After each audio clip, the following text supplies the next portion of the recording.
1, 7. Hey there, everybody. It's Jesse Lewis here. I want to welcome you to the Jesse Lewis Show. And today I have a very special guest. It is Martha Gallagher. I hope I said your last name right. And You sure if did. you look at your screen, she's got something wonderful there. Martha, you play the harp. I do indeed play the harp. That's awesome. So how long have you, we're going to get through the silly questions real quick. How long have you played it and why? How'd you start? I played the harp I like to say I've played the harp for 40 years and I started when I was 2, but that's not true. I fell in love with the harp when I was just finishing college. And so I've been playing it for 40 some odd years. And I saw someone playing and I just fell in love with it. And I said, oh, that's what I want to do. And I actually didn't have a harp and I didn't know where to find a harp, but I found directions on how to build a harp. So I built a small one and realized I wasn't any good at that. And then, and I didn't know anyone who played the harp. So I taught myself how to play. And here I am, 40 years later, have a career playing the harp. That's awesome. Now, we talked about this a little bit before the interview, but I honestly thought a harp was like 200 pounds. But I want you to dispel that myth right now. How much does that baby weigh? This baby weighs 27 pounds. It's actually about 5 feet tall. So right now you can't see, but it's on a stand. It's just on a little stool that puts it up about a foot or so. And my husband says he's going to pan down. You can't pan down, dear. There's a computer in the way. So at 27 pounds, the whole back of it is hollow, like the body of a guitar or a violin or something. So that's the sound box, and it's hollow. So is that how they were always built? Like traditionally, were they always hollow, or like? Yes, you have to. Right, you have to. You have to have. Yes, they're very, very ancient, and it seems like every culture in the world has some form of harp, which is really pretty cool. But the sound box is hollow because you've got to have something with the air in it to allow vibration to happen. And the shape of the instrument, the wood that's used, and that hollow space all add to the actual the sound of it, the timbre of it, as well as the volume. So that's awesome. There you go. It's not something layman like me would ever think about what goes into actual harp stuff. But let's forget about the harp for now. Okay. What's one of your most embarrassing or silly things that ever happened to you while you've been performing? You asked me that right before we went live, and I've been trying madly to think. I probably have blocked all of those things out of my head. Really? Oh, well, I've spent many years on stage, and I'm sure that I have embarrassing moments. But I would have to say maybe I think one of the good stories is that years ago when I was in college, and I did not play the harp at this point in time, I played guitar, and I was going to play a benefit for our college radio station. So I'm backstage, and there's a whole bunch of musicians there, people I didn't know. And a friend of mine comes up and says, "Oh, Martha, you got to meet this guy. He's cute. He's got long hair. He plays guitar." And I'm like, okay, sure. Why not? So we went over and she introduced us, and she said, "Martha Gallagher, meet Dennis Gallagher." So indeed, this man had the same last name as I did. And we ended up saying, "Oh, let's do some music on stage together and pretend we're brother and sister." So we did this, and then we started hanging out together. And within a few weeks, our friends were really confused because they thought we actually were brother and sister, and our relationship was obviously not that. So anyway, we ended up getting married, and I'm legally Martha Gallagher, and my husband is Dennis Gallagher. That's bloody awesome. It's not embarrassing, but that's an awesome story. The synchronicity that this world has sometimes is just amazing. It is. Next question. Have you ever seen a ghost? I have never seen a ghost. You said you were prepared for the interview, and I'm not quite ready. You did tell me you might ask me that. I have never seen a ghost. I tell you, right? I live in a big old falling down farmhouse, and we moved here like 30 years ago. And when we first moved up here, I was sure the place was going to be haunted. I was waiting for it. Nothing. Absolutely nothing. And I have never seen a ghost. Have you? Really? I'll leave belief out of it. I'm a hypnotist, so I've done a lot of weird stuff. So let's just say, yeah. All right. A lot of weird things. Whether they were real or not, who knows? I really don't have any other questions. If people are you performing online now, or are you just still doing concerts and stuff when you can, when everything opens back up? I have, over the years, I've done a lot of live concerts, and I cannot wait to get back to doing that. But right now, I am doing some live things online. I don't have anything scheduled. I just go live when I feel like it, which is very freeing. But I also do have actually an online music series. So it's simply for listening. You don't see me at all. And it's called Just a Moment Music. So it's justamomentmusic.com, and it's a series of contemplative music. And each piece, this is what I love about this, is that each piece is only about a minute long, because people are busy and they say, oh, I want to spend time, just chilling out or meditating or praying. And, who doesn't have a minute? So that's what the music is. And I love that series. A lot of people get real wound up. Well, not so much these days, but a lot of people are really wound up in their daily lives. And this can be seen as a big reset for everybody, right? We don't have to go and have 900 things that the kids are doing and 900 things that we're trying to do. Right. So it's kind of nice. And what was the website for that? Was it Just a Moment or Just a Minute? It's Just a Moment. Yeah. Justamomentmusic.com. Okay. So justamomentmusic.com. And if people like you, and when the world opens up again, because it's going to happen, hopefully sooner rather than later, and hopefully this whole thing ends, when they want to book you, how could they contact you for bookings? I would assume you do like corporate events and stuff like that. I do all kinds of performances, from in churches. I do women's groups, conferences, everything, soup to nuts. All of it.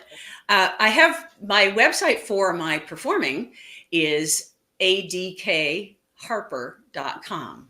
And that's ADK stands for Adirondacks, which is where I live in New York State, a really gorgeous area in the northeastern part of New York State. Mountains, rivers, lakes. So ADK is the abbreviation. And years ago, I branded myself as the Adirondack Harper. So adkharper.com is my website for performances and a lot of my recordings. And then justamomentmusic.com is my website for the contemplative music series. Perfect. Now, the last thing I have is, are you actually ready to play that thing? I know I haven't got anybody to actually perform on the show yet. So would you be the first to take us out of the interview? Yes. So I had like 2 things. They're really, really short. Sure. And so if you'd like those, then you can. Yeah. If I need to edit, I'll edit. Sounds good. So one of the things I love about playing the harp, we think a lot of people think of the harp as being like contemplative music, really pretty. When I came to the harp, I wasn't in the mindset to play pretty. So, but I started exploring the harp, and during the time I was learning to play the harp, I sang in a rock band. I was a lead singer in a rock band, and I was a lead singer in a blues band. And I love that music. But after a while, once I had my first kid, I didn't really want to be hanging out in the bars anymore. So I started doing more work on the harp, and that took me in different directions. But I love the diversity of this instrument. So I'm going to do a little piece. This is just something I kind of, make up here. So you can get a kick out of this a little bit here.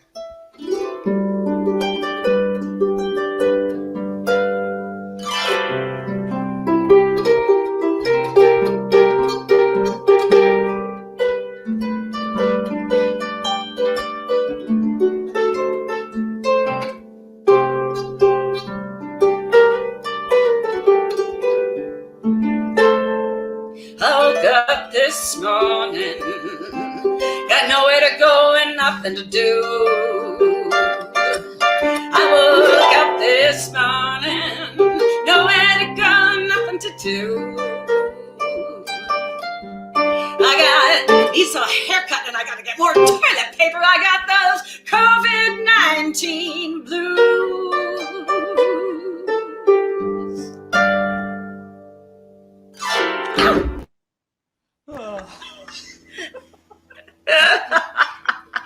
It's beautiful.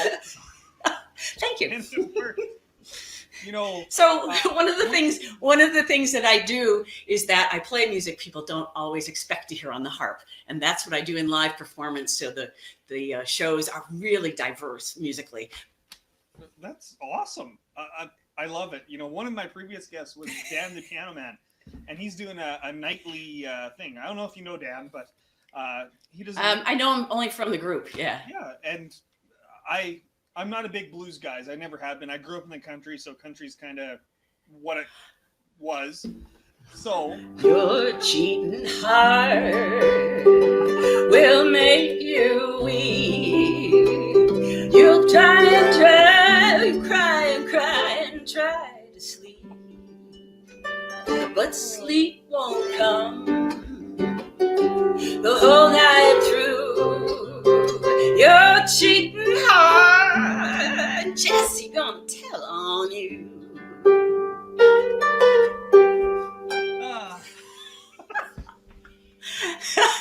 I love country music. It's just what I grew up on, so it works. Cool. Cool. Before we end off anything, was there one more thing you wanted to play, or are we ending it right here, Martha? It's really up to you. I'm super easy to deal with. Super. I'm actually would love to do a 1-minute piece for you. And literally what I did when I recorded the music for Just a Moment Music, all of it is totally improv. I went into the studio, I sat down, I set my phone, and I watched it, and I would play and try to craft a contemplative piece in just a minute, which was, I'd never done that before. So it was a really cool challenge to do it. And I fell in love with doing it. So I'm setting my phone here, and I'm going to start it, and then I'll just play I have a a question before you do that. With your contemplative music, were you just trying to get people to think and understand different aspects of music and think back on their life and stuff? Or were you trying to, with each piece, to just evoke a different emotion within people? Does that make sense? You know, music can be very evocative. Right. For instance, do you know what I mean? So was it just the contemplation portion, or were you trying to actually force people to have an emotional experience past what they might be expecting? Interestingly, I wasn't trying to evoke emotion in the Just a Moment music selections.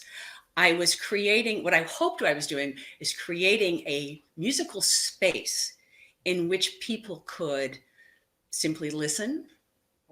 They can pray. They can meditate. They can do a yoga break. I was trying to keep emotional things out of it, because that's a manipulation, and I love that in performance. But for the Just a Moment music, I wanted it to be their moment, not my moment. And that was a challenge in itself, to remove not only emotion, but still keep it like live and, you know, feeling like multidimensional. But also, like, there's certain chord progressions and passages that especially like as we're accustomed in Western music, we hear and it does something to us. And so I was dancing around on the harp trying to avoid some of those things. And some pieces I did, some pieces I didn't, but each piece is complete unto itself and doesn't necessarily have this stereotypical, you know, beginning, middle, and end. Some of them are really free floating, but very, they allow people space. That makes perfect sense. I just wondered, because as a hypnotist, that's what I do. Everything I do has to evoke some type of emotion, either from me or the audience. And I've never really, I guess it would, the equivalent in my world would be just getting people to meditate and relax and not trying to invoke that stuff within them. Anyway, I'll let you play your last piece of music. I apologize Okay. for the interruption. No, I love it. I love it. Hey, somebody new to talk to, Jesse. It's valued in this day and age. Yeah, so I have my phone, and that's how I do it, because I lose track of time when I'm playing, and so I wanted to have this. I'm going to try to set it here without having it fall over. Perfect. All right. And so I'm just going to start it, and I play for a minute, and this is it. This is in the moment, totally in the moment.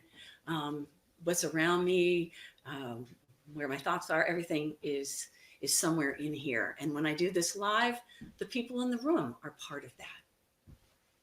Here we go.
And that's it.